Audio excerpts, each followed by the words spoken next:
నమస్తే, మనతో మాట్లాడి బలమూడి వెంకట ఉన్నారు. నమస్తే అండి. నమస్తే. నిన్న నిరుద్యోగులు చేసినటువంటి మహాధర్నాన్ని ఎలా చూస్తారు? నిరుద్యోగులు వాళ్ళకున్న బాధ ఆవేదనని చెప్పుకోవడానికి నేను ఏం తప్పుపడతలేను. కానీ నిరుద్యోగులు మటుకే ఆ అంశాలు ఏమైనా లేవనైతే తప్పనిసరిగా బలమూరి వెంకటగా నేను కూడా వెళ్ళి బాధ్యతతోటి వాళ్ళకి ఒక సమాధానం చెప్తుంది. కానీ దాంట్లో బీఆర్ఎస్ పార్టీ నాయకులు, బీజేపీ పార్టీ నాయకులు కొంతమంది వచ్చి వాళ్ళు ఏదో చాలా సక్కంగా చేసిర్రు, వాళ్ళు చాలా కరెక్ట్ గా చేసిర్రు అంటే నిజంగా వారు బాధ్యతతోటి వాళ్ళు ప్రవర్తించింటే ఈరోజు ఈ పరిస్థితి ఏర్పడకపోతుండే. అండ్ ఎస్సీ వర్గీకరణ పూర్తయినాక నేనే అనేక సందర్భాల్లో చెప్పిన ప్రభుత్వంలో ఉన్న ఖాళీలన్నింటినీ కూడా తప్పనిసరిగా ఏదైతే నోటిఫికేషన్ వేసి భర్తీ చేస్తామని ఒక బాధ్యత గల ప్రభుత్వానిగా మేము ఆ స్టాండ్కి స్టిక్ ఆన్ అయి ఉన్నాం.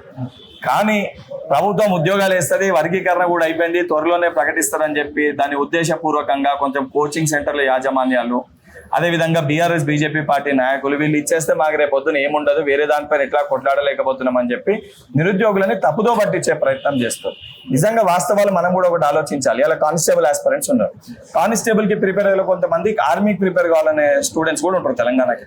ఈ రోజు ఆడ రిక్రూట్మెంట్ లేదు, వాళ్ళు ఆడ పోయే పరిస్థితి లేదు. వాళ్ళు కూడా వచ్చి మళ్ళీ ఎస్ఐపిసి కానిస్టేబుల్స్ కి ప్రిపేర్ అవుతున్నారు. సో ఇక్కడ కాంపిటీషన్ పెరుగుతుంది. మరి దీనికి కారణం బీజేపీ కాదా?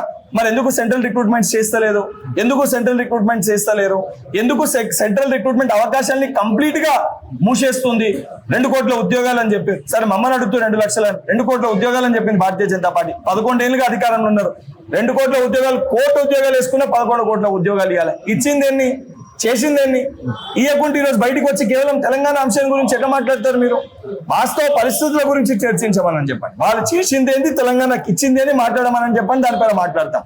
10 ఏళ్ళుగా బీఆర్ఎస్ పార్టీ ఎన్ని ఉద్యోగాలు ఇచ్చింది అంటే మేమిచ్చిన ఉద్యోగాలు, మేమిచ్చిన నోటిఫికేషన్లు మీరు నియామక పత్రాలు ఇస్తారంటే 2017లో పెండింగ్ లో ఉన్న నోటిఫికేషన్ ఆ రోజు పెట్టిన ఎగ్జామ్ కి మేము వచ్చేంత వరకు నియామక పత్రాలు ఇవ్వలేకపోయారు. మరి గాడిదపల్లి దోమిర్రా 6-7 సంవత్సరాలు.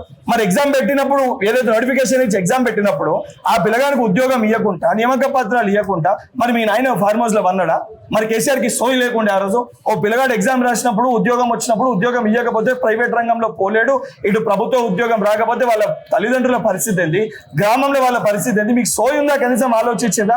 మేము ఆ రకంగా పంతాలకి పోకుండా ఎవరు నోటిఫికేషన్ ఇచ్చారు, ఎవరు ఉద్యోగాలు, ఎవరి టైంలో ఎగ్జామ్ అయింది అనేది పట్టించుకోకుండా కోర్టు కేసుని పరిష్కరించి నియామక పత్రాలు అందించింది ప్రజాప్రభుత్వం, గౌరవ ముఖ్యమంత్రి రేవంత్ రెడ్డి గారు. అవన్నిటినీ పక్కన పెట్టి ఉద్దేశపూర్వకంగా బురద జల్లాలి, ఏదోటి మాట్లాడాలని చెప్పి మాట్లాడుతారు. నిరుద్యోగుల గురించి 10 ఏళ్ల బీఆర్ఎస్ పరిపాలనలో కేసీఆర్ గారు నిరుద్యోగులను ఉద్దేశించి మాట్లాడిన సందర్భాల్లో 4 సార్లు, అందులో 2 సార్లు తిట్టిండు.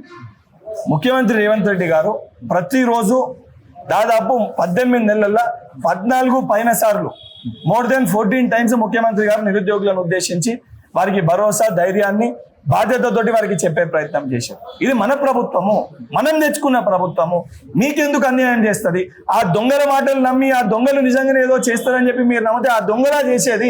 వాడు 11 ఏళ్ళకెళ్ళి ఉన్నాడు, వాడు 10 ఏళ్ళు ఇక్కడ ఉండే, వాడు ఏమీ చేయలేకపోయిండు.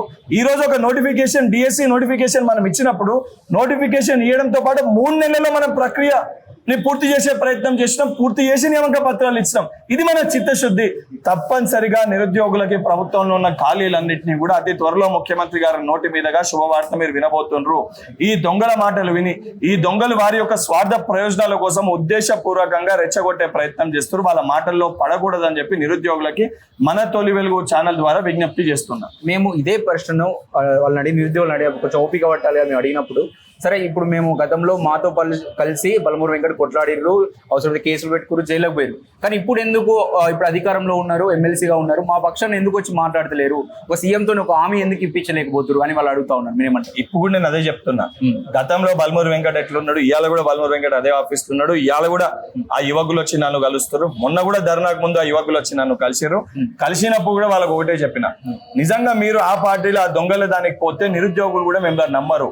మీరు ఓన్లీ నిరుద్యోగుల బ్యానర్ పైన మీరు పెట్టుకోండి, తప్పనిసరిగా బలమూరి వెంకట్ గా నేను వస్తాను, వాళ్ళని తీసుకొని వెళ్ళి ధర్నా ఎప్పుడు చేయాల్సి వస్తుంది? ముఖ్యమంత్రి గారు మంత్రులు మీకు అపాయింట్మెంట్ ఇవ్వకపోతే కదా, రండి 10 మంది నేనే తీసుకుపోతాం ముఖ్యమంత్రి గారి ముందు, నిజంగా ప్రభుత్వం స్టాండ్ ఏందో కూడా నేను వినిపిస్తానని చెప్పి వారికి చెప్పడం జరిగింది.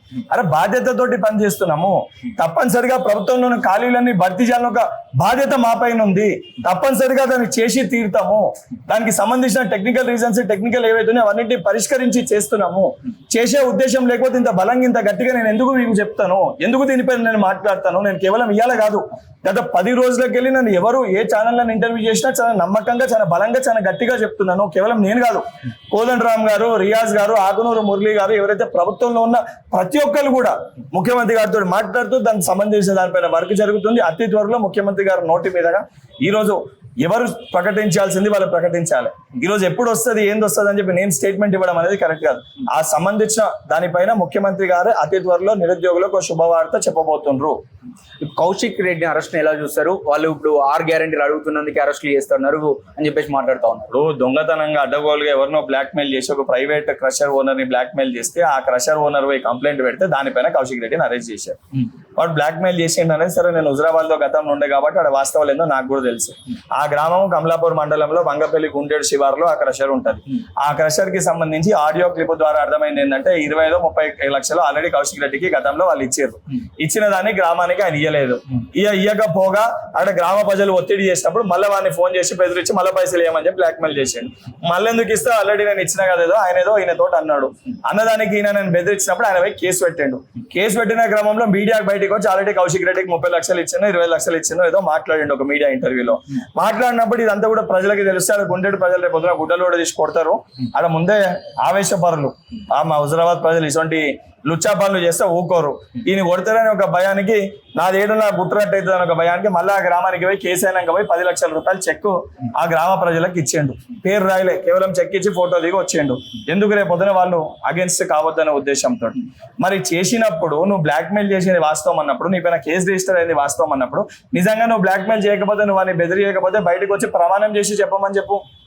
ఇప్పుడు వాడు ఎమ్మెల్యే అయిందే బ్లాక్ మెయిల్ చేసి, నాకు ఓటేయకపోతే కుటుంబ సమేతంగా చచ్చిపోతా అని చెప్పి బ్లాక్ మెయిల్ చేసి, సిగ్గుశరం లేకుండా ఈ దొంగలంతా కూడా మాకంటే మా శిష్యుడు ఇంకా పెద్ద దొంగ అయ్యిండు, మంచిగా దొంగతనం నేర్చుకుంటా అని చెప్పి ఏది ప్రోత్సహించే విధంగా ఆయన అరెస్ట్ ని ఖండిస్తున్నాం. అంటే ప్రజల కోసం కొట్లాడి అరెస్ట్ అయ్యిందా, లేదా ఏదైనా ఉద్యమం చేసి అరెస్ట్ అయ్యిందా?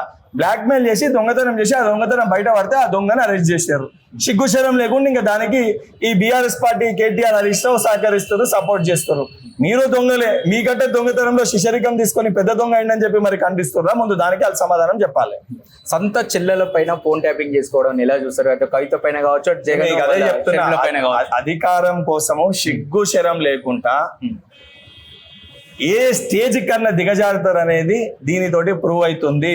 చెల్లెని కూడా వదిలిపెట్టారు. అదే చెప్తున్నా, ఆయన దృష్టిలో కుటుంబం అంటే బహుశా ఆయన భార్య ఇద్దరు మటుకి వాళ్ళ కొడుకు బిడ్డ కావచ్చు, ఇతరులంతా కూడా వేరోళ్ళు అని చెప్పి భావించి ఉద్దేశపూర్వకంగా వాళ్ళ చెల్లెతోటి ఆ రకంగా ప్రవర్తించిందంటే ఇతరులతోటి ఇంకెంత కఠినంగా ప్రవర్తించి ఉంటాడు, ఎంత గలీజ్ గా ప్రవర్తించి ఉంటాడో మనం అర్థం చేసుకోగలుగుతాం.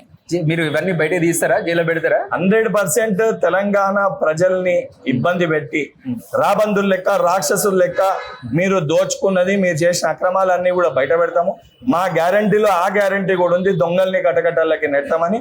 తప్పనిసరిగా అదే రకంగా కటకటాల్లోకి మా ప్రభుత్వం నెట్టది. మా ముఖ్యమంత్రి గారు అదే రకంగా ఆదేశాలు కూడా వాస్తవాలు బయటకి తీసుకొని వస్తారని సంపూర్ణ నమ్మకం, విశ్వాసం నాకుంది. అంటే స్థానిక ఎలక్షన్ లో మీరు డైరెక్ట్ వెళ్తా అన్నట్టు వార్తలు వస్తున్నాయి. ఆ నేపథ్యంలో కవిత మాట అంటుంది, మీరు ఎందుకు కేంద్రం మీద కొట్లాడతలేరు?